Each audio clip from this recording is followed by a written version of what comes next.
that is absolutely unimaginable, right? Think about this.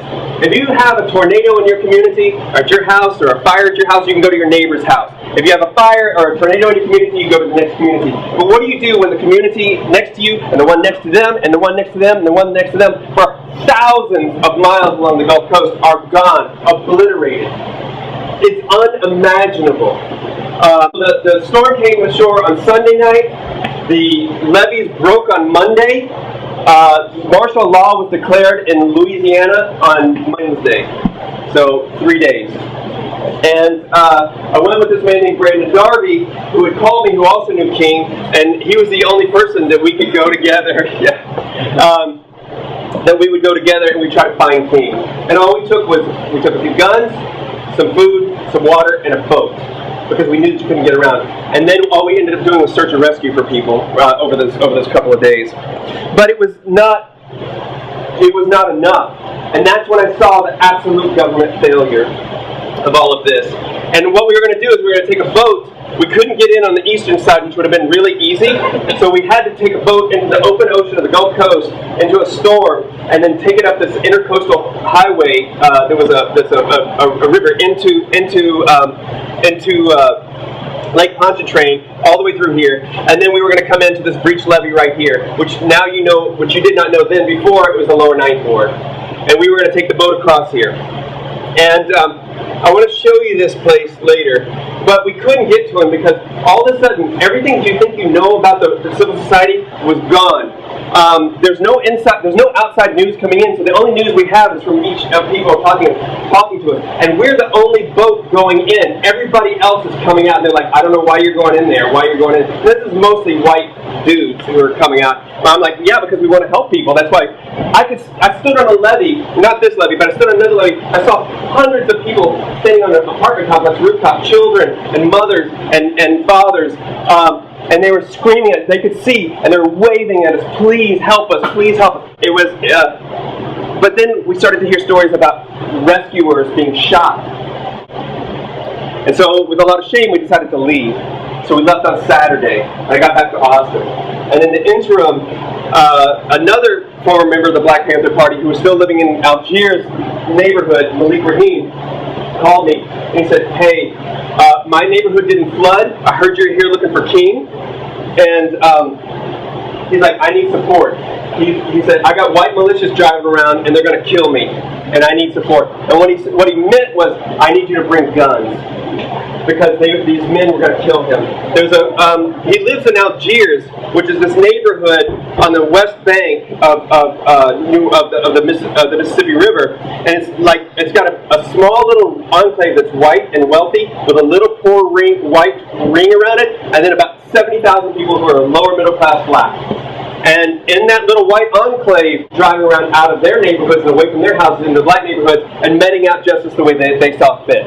They were drawing guns on people who were walking alone, mostly young black men. And at the time, we suspected they were killing people, and now we know that's true. So they didn't like Malik because he was already organizing, because he was a pretty famous Panther in New Orleans, and they were drawing guns on him, and they would come by his house, like the Klan, and say, we're going to get you, Mayor of Algiers, or I forget what they called him, Mayor, they just called him Mayor, and so he was scared. And so I came back on Monday, and I brought more guns, and 2 white guys and 3 guys from the neighborhood formed the first patrol to stop the white militia, and then later to stop the police from killing black men in the neighborhood. But when I came back, this is what I saw. Nobody cared about them, except for people around the world, but nobody there cared about them. Not the government, at any level. Not the NGOs, not the nonprofits who were starting to already filter in. None of them were trying to get these people out. And we saw people begin to take their lives in their own hands and start getting into stores and expropriate stuff, looting. They were taking food and water and diapers because this is already 7, 8, 9, 10 days. People were dying of starvation. They were dying of hunger, of thirst. This should never have happened. So they started to break in. And if they wanted to take liquor and cigarettes, I'd say more power to them because nobody cared about them. I saw police looting Walmart with other people looting Walmart. If somebody wants a big screen TV, more power to you. There's no electricity, you can watch it in a couple of years. And then, but the other thing I saw was the absolute militarization. Coming back in from Austin, I saw internally displaced people in the United States walking by the thousands on the side of the road. They don't want to use the word refugees, but that's exactly what they were. They were internally displaced people within the United States. All these units were coming, these military units are coming back from Iraq and Afghanistan, and they're building these sandbag turrets around the city. Who were they arming themselves against? It was infuriating. It was racism. It was all the things that are wrong with power and capitalism in this country, and we saw it firsthand already. And we'd already had to deal with in the previous days dead, drowned bodies. Humans and non-human animals. Thousands of non-human animals and a few humans. This is what we had to deal with. There's a bullet-riddled dead body. The man was shirtless, and his kids said, hey, there's this dead body over here, can you do something about it? I could smell him for 2 blocks before I got to him. And the only thing that we could do was cover him up with the metal. That was the only thing. He was one of 2 within 3 blocks of Malik. Now we know, now we definitely know the white militia killed them, and the police were killing black men also. So this is why we took up arms. Everything you think you know about civil society was gone. And it was not the population that was left, it was the people's perception of the population that was left. And a few assholes like the white militia. But in disasters, there's something that happens, right? In movements, in ruptures, there's always something that happens, right? It's a crack in history. Because 20 years of political organizing and personal relationships brought me to that point. So let's do something with it. And so I started to build these ideas of building from below. Building on these ideas. I didn't make any of this stuff up, but let's build from below. Let's build infrastructure that had never existed in these communities, and let's rebuild infrastructure that had fallen down in the long history of capitalism. And so, because like I said, disasters reveal the failures of power and the fragility of our current systems like nothing else.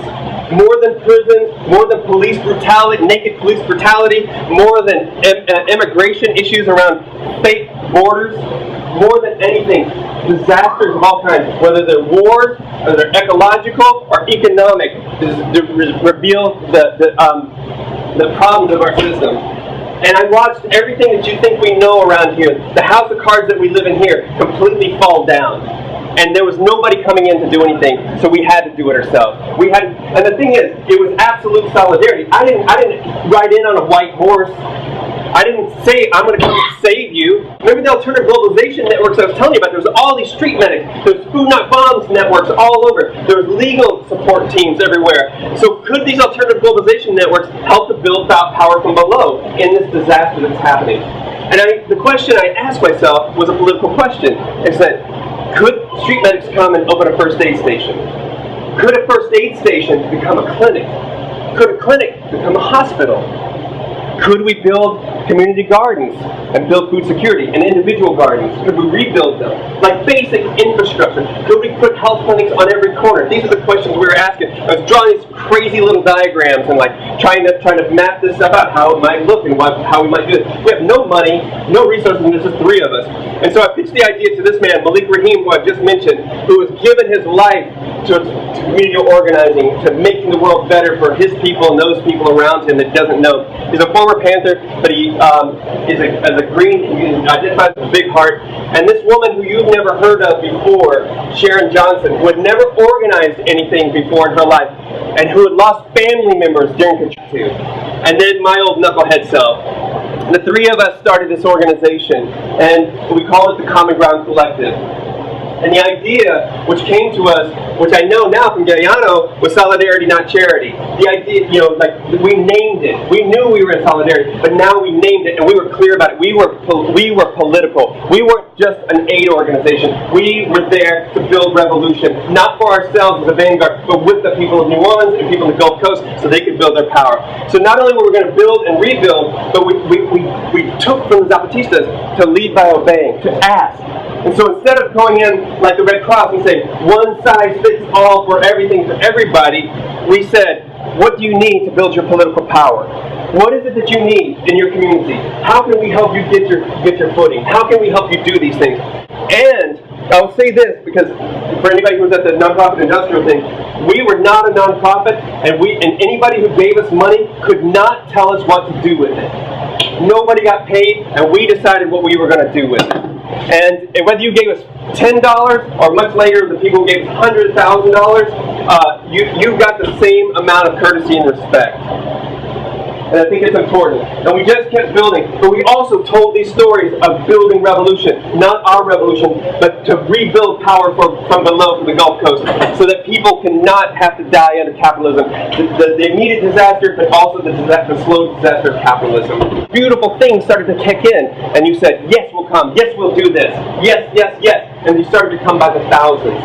And we started to figure it out. We just kept building. And we didn't have all the things, all the ideas. We didn't have all the plans, all the projects. We just built them. And it was painful, and it was beautiful, but it was hard, dirty work. A lot of dealing with, huge floodwaters in the aftermath. But, revolution is not always beautiful. It was messy internal organizing. It was all these things. But what made Common Ground super different is that we were willing to break the law, like I mentioned earlier. So Common Ground volunteers used their privilege. The people who came from the outside used their access to privilege as white-skinned or as young or as people from not there to break the laws for the higher moral law. So one of the things they would do is that they were trying to starve people out in the early weeks. So they would build barricades. Homeland Security would build barricades around a neighborhood or a block or something. They said that nobody can come in or out. And there'd be old people there going like, I can't get my volunteers, would go in and break the law in front of them to go give them medical aid, to give them food, to give them water. Anytime they told us we couldn't be with there, that's the first place that Common Ground wanted to go. And it was beautiful. And so like in this instance right here, she had seen that we were doing stuff, and she lived in the lower 9th ward, and she said, I've got this house there, I'm in Alabama, at a distribution center. So Common Ground volunteers went inside of it and occupied it. And then Homeland Security arrested them. Then another set of volunteers came in and occupied it, and they got arrested again. And a third set came in, and we started to build an establishment. It was using that technique because we were invited into those communities. And then we built a distribution center all the way around it, medical and food and water, all the things. And we just started to use that model over and over again. Common Ground volunteers joined with other communities to stop the destruction of housing in New Orleans. First, in the early weeks after Katrina, housing. Did people know about intergenerational housing in the South? So, like New Orleans is one of the rare places where people from that community have lived there for 300 years, 200 years. It's not uncommon, actually. And houses get passed down from generation to generation. It's not always the house insurance and stuff like that. They just pass the house down. Well, in early October, they decided to start, the government finally got people out. They had this mass diaspora and put people in Idaho and Texas and California because there was no plan for them to get back. And then the local government decided they wanted to start tearing people's houses down because they were problematic. So Common Ground volunteers did two things. One, they started to put their bodies in front of the bulldozers because they could, to stop that while legal teams worked on getting injunctions. And then two, we also did media on it to bring attention to the plight. So that was the first housing fight. The other thing that started to happen was that housing was historically cheap in New Orleans to rent. You could rent a house for $200 or $300 pretty easy. This is in the 2010s, before 2005. Well, then all of a sudden Halliburton contractors and all these other professional NGOs started to come in, and that house was now $1,200 or $1,500. So scummy landlords with no tenant protection would just evict people. So Common Ground started eviction defense forces to bring people back to their houses over and over again and stop them from doing that. And so we unevicted about 150 houses over about a year. And then later, 5,000 units, and they decided they were going to destroy it all. They've been waiting to destroy it all for a long time, with no plan for what they were going to do with where they were going to live. They're not there, and then other people were living there and had no other choices. So they decided they were just going to mow it all down. And to this day, they won. So Common Ground joined with all these other groups to stop this from happening. And but they tore them all down anyway. And to this day, they've only built 1,500 units to replace them. 5,000 units. And then one of the examples I was most proud of, and I wasn't there when this was happening, was that the principal of a school, the Martin Luther King School, Doris Hicks, approached us because she said she wanted to open her school back. This is a year later, and many schools were already decimated before the storm, and now they were just gone. The place, like little small free schools for people to come to. But then she wanted to open a school, and the school board told her it cost $3 million to clean the school out. They're not going to do it. So she contacted me, walked up with bolt cutters, cut the locks on the doors, walked in and started cleaning the schools out. And it's noteworthy. And then the students came in and did the rest of the work. Now, Common Ground didn't build the school. We just used the privilege to break the laws. Higher moral law. And the school exists today as an exemplary school. Again, Common Ground didn't have anything to do with any of that. But it was nice. And some of the projects that we did, we built neighborhood assemblies, communication centers, multiple health clinics, lots of legal support, eviction defense. We built women's shelters, free schools, gutted houses, did food security, otherwise known as community gardens, all over the place. Not one community garden, everywhere. And we're still doing it. They're still doing it today. Aid distribution, cop watching, service work, civil disobedience, and food not bombs.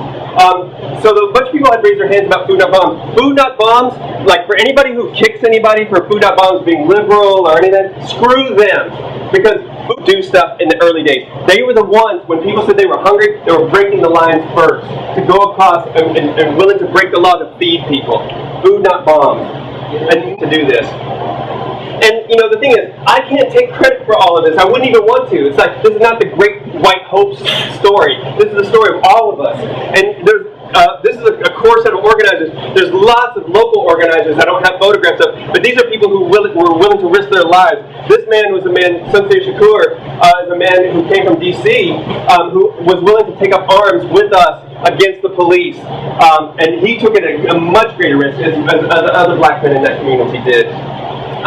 These organizers did amazing things, and it took all of us to do it. But what made Common Ground different was that we weren't trying to become a professional nonprofit. We weren't trying to control it all. We would build projects and programs, and we would just spin them off and let them be autonomous. And sometimes we'd fund them for a while, especially the clinics. We'd build the clinics and just let them go and be what they were. Even if they still had the same name. And the women's shelter, we'll just make it a network. And that was important because that was the anarchist principle. And while we were trying to do all this stuff outwardly, all the social and political organizing, internally, we were trying to have horizontal structures. The people who came in the early days I brought from networks that I knew were anarchists from around the country who had good political analysis and good lots of skill sets. And we tried to build the anarchist enough. And then for everybody else, we were too anarchists. We were clear about what we did. You didn't have to be an anarchist to be a part of it. It wasn't a badge of courage. It was just the way that we tried to do it. We tried to be horizontal. We tried to have power sharing. We had to be participatory. We tried to think of total liberation.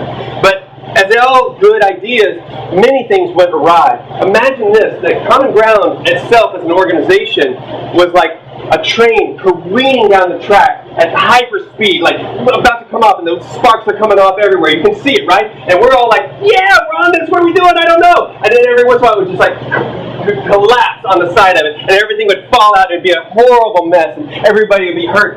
But what we had to do, because it was life and death, was we put the damn train back on the tracks and went and did it. It was a beautiful train wreck, is what it was. And one of the things that happened was that even with the best intentions, created a hierarchy of oppression by trying not to. We recognized race first and foremost. Class was very close second. But then when you talk about gender, sexual orientation, things like that, it just fell off the map. I mean, there was, sexism ran rampant in the organization. Everybody wasn't vetted that came through. You have to understand that 28,000 people came through in the first 3 years. And we didn't vet everybody. There was no form to fill out. There was no program to train people. You went through some orientations, went to anti-racist trainings and stuff like that. But we still created these things. There was internal problems, internal dialogues that we always had to have. We couldn't even sort it all. And think about this. It wasn't the luxury of sitting at a meeting and be able to go like, yeah, we're going to think about that, talk about this. You have to understand that it was a top 10 list of immediate concerns that had to be addressed then, and everything was number one. We had to address them. This was life and death. And it was difficult to make neighborhood assemblies that started to calm down. It was a lot better. But definitely internal struggles. And then like all heydays, like everything, that crack in history closed. After about 2008, it started to change to long-term rebuilding.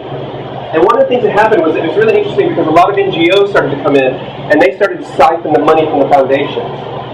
And so, and foundations, anybody who was at the last panel, they only want to fund single-issue things. Like, we are working on everything. We want to stop police brutality on one hand. We want to stop the prison industrial complex. We want to restore the wetlands restoration. We want to build free schools. We want to do all these things simultaneously, and nobody wants to fund that. So it started to drive us out. Also, many activists, I thought I had more time. Is that not true? I thought it was called a head extra. So anyway, so Common Ground closed. Oh, sorry, I was not rushing. Okay, so it still exists today. I'm not part of the organization. I had no falling out with it. I still love the organization. Malik is not part of it. Sharon's not part of it, but it still exists today. It does wetlands restoration and it builds worker cooperatives. It teaches people to build jobs and rebuilds houses, and that's mostly what they do. And that house that we saw way earlier, this is now the Common Ground head roof. It's got solar panels on it, autonomous generator. It has 30,000 gallon water storage. It has food security all around it, and it's building it in all the communities, all the neighborhoods that's around it too. It's not just for Common Ground. So I'm going to shift gears because there's a high price to pay. There's a lot of violence. I was almost killed by the police on 3 different occasions. And when I say that, I don't mean like technically or like sort of. Like they laid me face down and said they're going to blow my fucking brains out. Homeland Security almost shot me once. And this is stuff that communities have to go through every day. And I knew that was the risk of it. But something happened along the way, too, that I didn't anticipate, which was after September 11th, the rise of the surveillance state and the levels that it was at. And you know, the surveillance state, after September 11th, just kicked into high gear and they started to criminalize many of us. I had already known it was happening, but I didn't know to what level it was happening. And in 2006, I'd been visiting Herman Wallace in prison for about 5 due to information received from outside law enforcement. The outside law enforcement was the FBI. They said I was a security threat, so I couldn't visit him in prison. And that's something I valued immensely, and he valued it. So, the surveillance state is driven largely by the Animal Enterprise Terrorism Act, and of course our old friend the Patriot Act, right? These two pieces of legislation have criminalized huge numbers of people, and they've started to turn many of us into paper tigers to sound more threatening. If you're going to have a war on terror, you've got to have some paper tigers to chase down, right? So many of us became the targets of that. And really, in the war on terror, there's 4 main groups that have been targeted in the United States.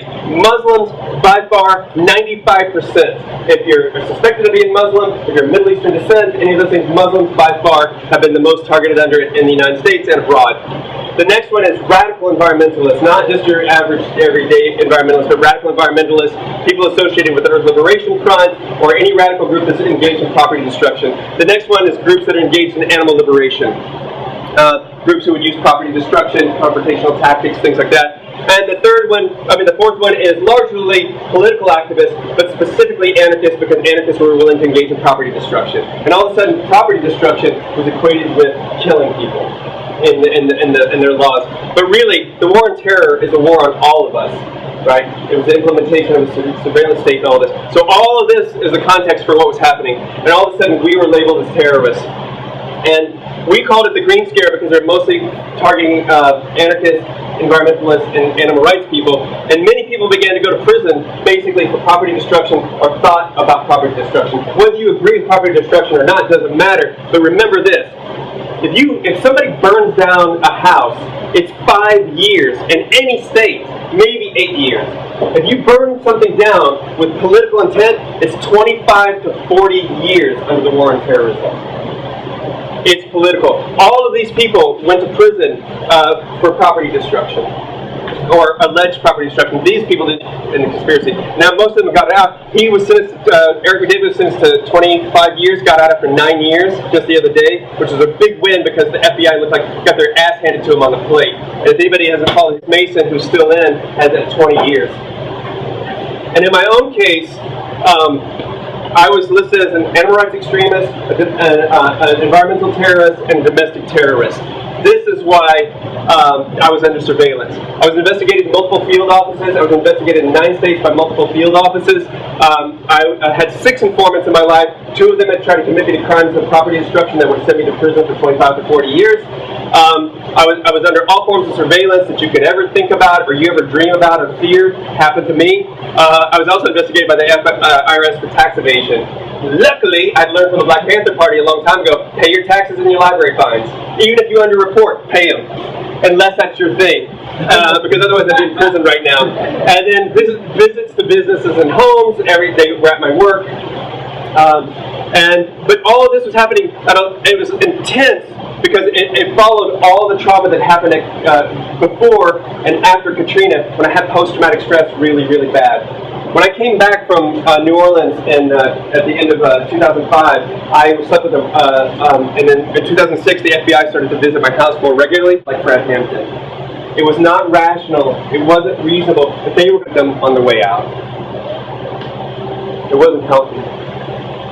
And the war on terror has affected many of us in this country, in the Muslim communities in so many ways, and so many young people are being entrapped by the FBI.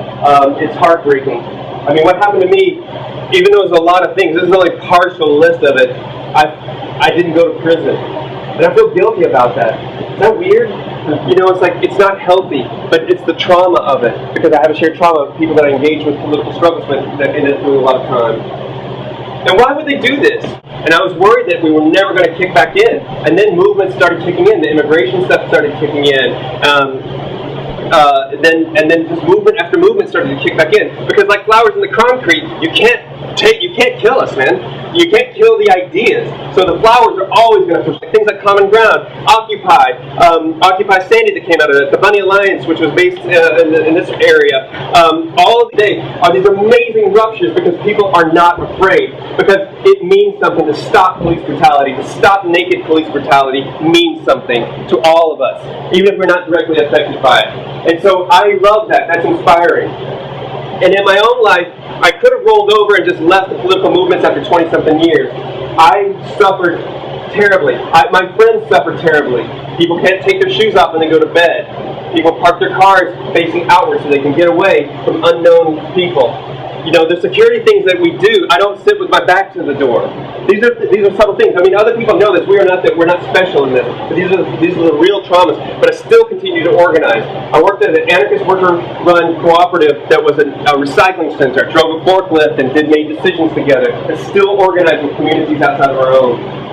I co-founded a thrift store called Treasure City Thrift because just like figure out how to generate our own money. And so Treasure City funds a free books to prisoners project that for $1,200 a month that does employs 4 women at a living wage with the benefits in a worker cooperative. It also gives away $2,000 to another group every month that's a local radical group. And it also gives away thousands of dollars to material aid. It provides a space for the needle exchange, which is absolutely illegal in Texas, and also a place for aid services. It's just a thrift store. But it's an idea, right?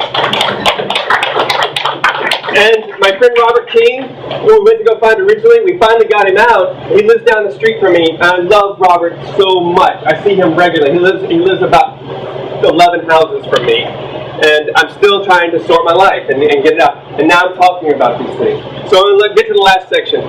Creating power from below. Power from below, right? If we know that power, as we know it, capitalism and all the things, climate change and civilization are changing our world, well, how do we create these engagements in police brutality or prisons or the environment or the way that we treat non-human animals? How do we begin to integrate these and think about them as collective wholes and move that? Because these things are going to change our world, like in our time, more than anything for any other previous generations, I would argue. Except for people who suffered under great disasters. Yeah, that's arguable. All right, I'll argue with myself about it. But these are going to change our life. And civilization, listen, I love all of y'all, but you live in a house of cards. LA, this whole thing is absolutely unsustainable.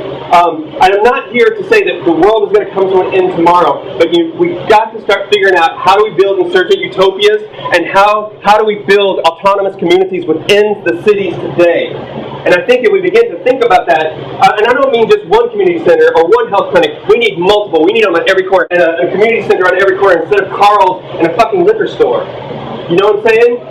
And then we know the failures of the police, so we have to defend ourselves. We as communities, and we need to work in solidarity with those communities who are most directly affected, and let them lead if they want to, or just work in solidarity together, however that looks, but to stop the sheer naked aggression.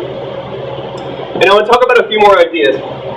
Often, on the left specifically, we are stuck in a politics of opposition. We know how to resist and rebel and to stop exploitation, but we don't think about building that much, except for building to resist.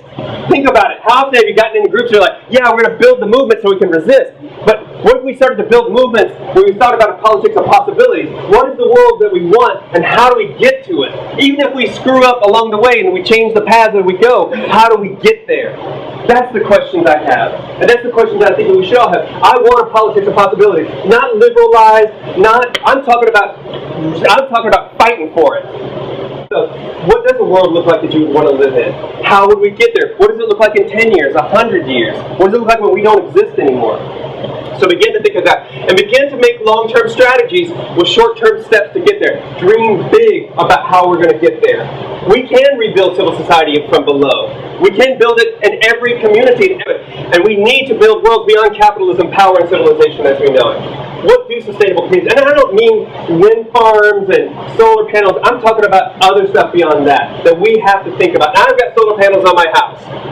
And then everything that we engage in, every strategy, every action should engage us with dual power. It should resist exploitation and oppression on one hand, but it must create and build on the other hand. Otherwise, we are wasting our time. And we have very limited resources. Time, money, and people within political and social justice movements is limited. So why burn ourselves out on stupid actions that zap those resources and make people leave? And another idea is to create liberatory spaces. We need, like one. We should have 30 of them in Austin. Y'all should have hundreds of them. Because of the population says, we need to create more liberatory spaces. Not liberal spaces, but front power and build their own power from below. And then this is one of the most important pieces. Do not be afraid. Don't give them the power. They don't have it. There's only two things that they can do, really, to us. They can either kill us or they can imprison us. And if you take that power away from them and be willing to take that risk, I don't mean in a machismo way, like I'm not saying everybody has to do it, but don't give them that power, because the fear is all that they really want to exercise over us. If we are afraid, we don't make that step. But the other thing to not be afraid of is to take those steps, to dream big. You know what? That's what capitalists do. They dream big. How can they take over the world? And what I'm saying is, how do we build power from below, everywhere, block by block, community by community, across borders that shouldn't exist, across nation states that should not exist, and don't be afraid to take those steps and to tell people your dream and talk about this. And be kind to yourself along the way. We're all going to make mistakes. We're all unlearning. We're all paths that will take us our whole lives. There is no end to it. There is no determination to it. It's just what we're going to do. And then remember,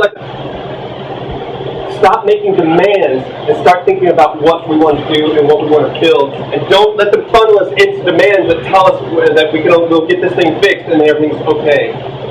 No, we want to build the road by walking. If it doesn't work for us, we move to the next phase. And remember this, the most important, keep organizing for collective liberation. And I'm going to end it here. Don't give in, don't give up, resist, rebel, create, and build, because our futures depend on it. Thank you very much.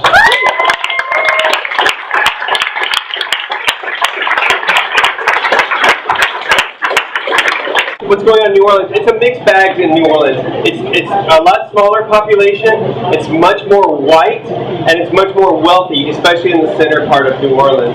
There's many communities who have never come back. The lower Ninth Ward, which was like kind of ground zero, which had the most black home ownership within this day. Oh, thank you. And I think I don't think we're going to be there. Okay. I think that, I don't know, I don't care. Well, that's what it says, the table. And so it's a mixed bag. So there is healthcare access in communities that never, not just because of common ground, but because of other people also. So there's good things about that. But it's just a mixed bag. There's definitely a lot of people who can come back. Well, and so, like, the diaspora was interesting too. Do people pay attention to that much? That people got sent to all these places with no plan? And so, for some people, it worked out a lot better because they needed to get out of New Orleans because they were in terrible situations, and so they were able to get a leg up to get out. Robert King is one of those people. Like, it's been really beneficial for him to live in Austin rather than continue to live in New Orleans, where he probably would have been killed in the neighborhood he was living in through some gang violence. You know, so it's a mixed bag for sure. I didn't go back to New Orleans for after 2008 for almost 3 years because I couldn't deal with it because it hurt my heart hurt too much. Malik is doing good. He's doing really good. We're going to celebrate. Was there anybody here went to Common Ground at all? Was part of Common Ground? So, but anyway, we're celebrating our 10th anniversary this year. It's the 10th anniversary for Katrina, and there's going to be a gathering to heal and to reflect and to talk about it and share stories and traumas and things like that. What date is that? It's good. September 5th is the actual founding of Common Ground, but August 28th is the store. So somewhere between that. Thank you. Anybody else? Questions or comments? And let me tell you, like I said, one of the things, like, I don't have to be right about any of this stuff. I don't have any special knowledge. I've just made a lot of mistakes along the way. But I'm not here to convert anybody. I'm not here to convince anybody. I don't even know if I'm right. But I don't have to be right. We can talk. But what I think is that there's so much potential in these liberatory ideas that I hope that you can see something in it and that you want to take it with you. You know. Anybody else? Questions, comments, concerns? Yes, please. All right, it's kind of complicated. Okay, that's right down. How anarchist ideas are a lot of all these movements, and I would anarchism, but at the same time, I know other people who are like, you know, no hierarchy at all, and so do they look at their political thing was wrong when we're colonizing these lands. And another quick thing is like an underground actual like militant movement might need hierarchy. I'll tell you, we did have hierarchy. So we had the armed wing of Common Ground, which I was the head of that. I was the subcommand that day. Okay. Taking straight from the Zapatistas because we needed a command dispatch, and we didn't come to consensus with 500 people about where we're going to take guns and do things with. We're like, no, we're going to go do this. This is patrol. This is we're going to divide it out. So you're going to need that to a degree. But the thing is, I didn't take power from people. The people who were part of that, we were all accountable to each other in that. Does that make sense? So yes, I think there's time. Listen, the thing is, we want to balance power as much as we can, right? That's the idea. But that's not the reality of what really happens. So what we need to do is mitigate it as much as we can. And those of us who have structural power, you know, or perceived structural power, you know, the fluidity of it, that we need to be in check about that, but while in open space for other people to build their power, right? That's the goal for me. Like, just recognize that you're in attention within that. Now, the other thing, the first talk about anarchy, you know, like, being in conflict with other ideas. Anarchy is not a brand. It's not an ideology, right? Although we treat it as such in the United States very often. And actually, I mean, there's many things that are anarchist. Anarchy is just a form of because anarchism is an ideology, and I don't want to get stuck in that. Indigenous communities, not all, but many of them in the past, have totally engaged in what I would call anarchist practice. It's just anarchism is just a European reference for this sort of a thing. And there's communities that exist today that engage, not just but in power sharing, not even horizontalism, but power sharing in different degrees. And just because they don't call it anarchy doesn't mean it's less anarchist to me at all. In fact, actually, I like it better because then they're not indoctrinated some ideology that many anarchists in the United States are. If that makes any sense. That's nice. Yeah, no, for sure. I totally see that. But you have to understand also that we have a lot of political immaturity in the United States. Like, and I don't mean that because of age. It's actually just our development, right? Many of us we're born anarchists, I think, but we weren't. You know, it wasn't nurtured in all of us. So a lot of times we're trying to figure it out. And then what happens in political movements often is that after a rupture like Occupy, where tens of thousands of people engage, they leave the political movement. So we slowly develop the ideas. So it's taken a long time. And right now, in anarchist ideas, anarchist literature in English in the United States than there has ever been in all of modern history. But when I got into anarchy, I couldn't find a book that was newer than 1960. And now you can find thousands of books. This book is, it's like being able to talk about contemporary ideas and the mistakes and the conflicts and the praxis and all the things like that. I would have loved to have had that, but I didn't. I had socialists and communists because they were the ones who were writing those stories at the time. So there's a couple of pieces in that. So, anybody else? Questions or comments? Yes, please.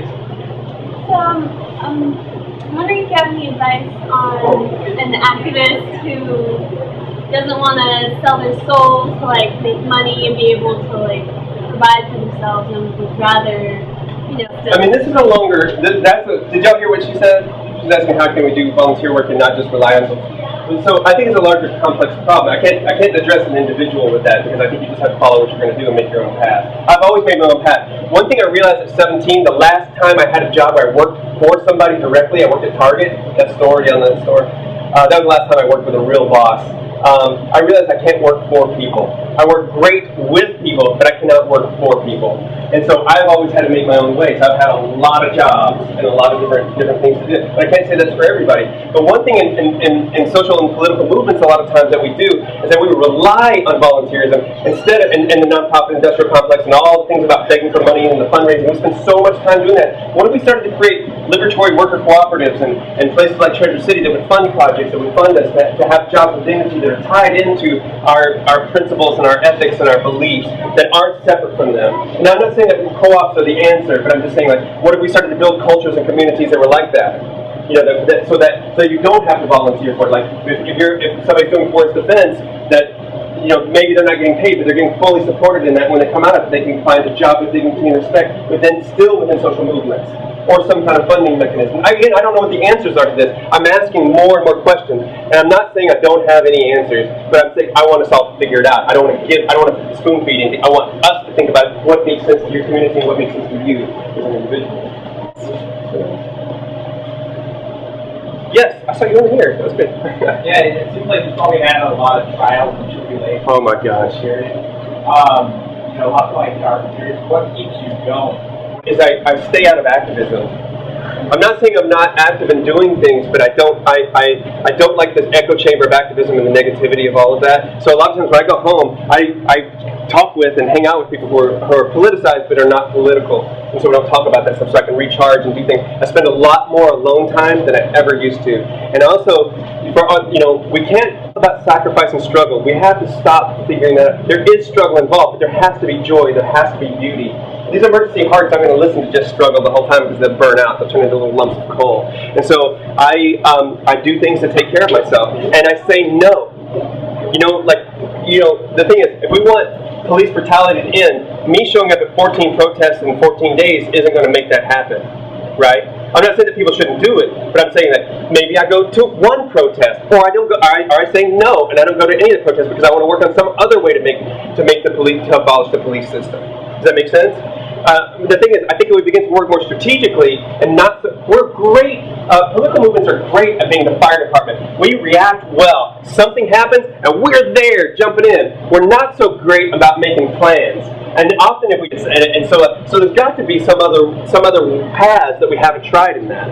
And so part of that is what keeps me hopeful,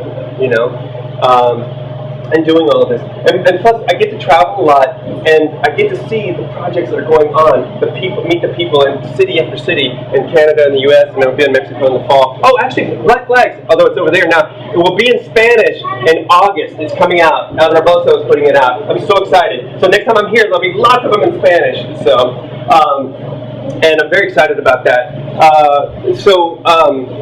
But I get to see part of Occupy. Anybody here participated? A lot of people. I went to 24 Occupy camps across the country. I went to the 2 big ones, but I also went to a lot of small ones that nobody heard about. It was amazing to see 25 years, 30 years of anarchist, 40 years of modern anarchist history coming to general assemblies and street medics and all these things coming to life without people even knowing that they're anarchists because they don't have branded. And I don't have to win. I realize that we don't have to win. We just have to build our own power in our communities. And that kind of hope gets me out of bed every day. So. Anybody else? Do I have time for any more? Yes? Because I hear anarchism all the time. I'm really new to this. What is sovereignty? Sovereignty actually comes out of right-wing movements. So sovereignty is the idea of autonomy, but it's just a right-wing perspective on it. And it's all about laws, and it's all about sovereignty under the Constitution and laws and all this stuff. Other people might be able to. Can you address that at all, Kelly? Sorry. Well, I mean, it's kind of goes into like the property. Right, because it's all right because you can own yourself and it's super complicated.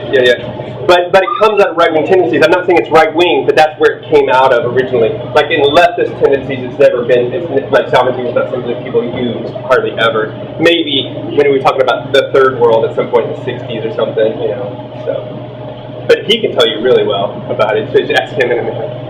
So this, as I'm going to close, is to remember this. Everything in your lives brought you to this moment. Your history, your person, your family, your geography, all of these things brought you to this moment. And every moment is a new potential to do something. Even if you're already down this path, you can stop at any moment and change your path. So if every moment is this potential and we're standing on the edge, how is it going to look for the future? Thank you so much for sticking around. I really appreciate it. Thank you all.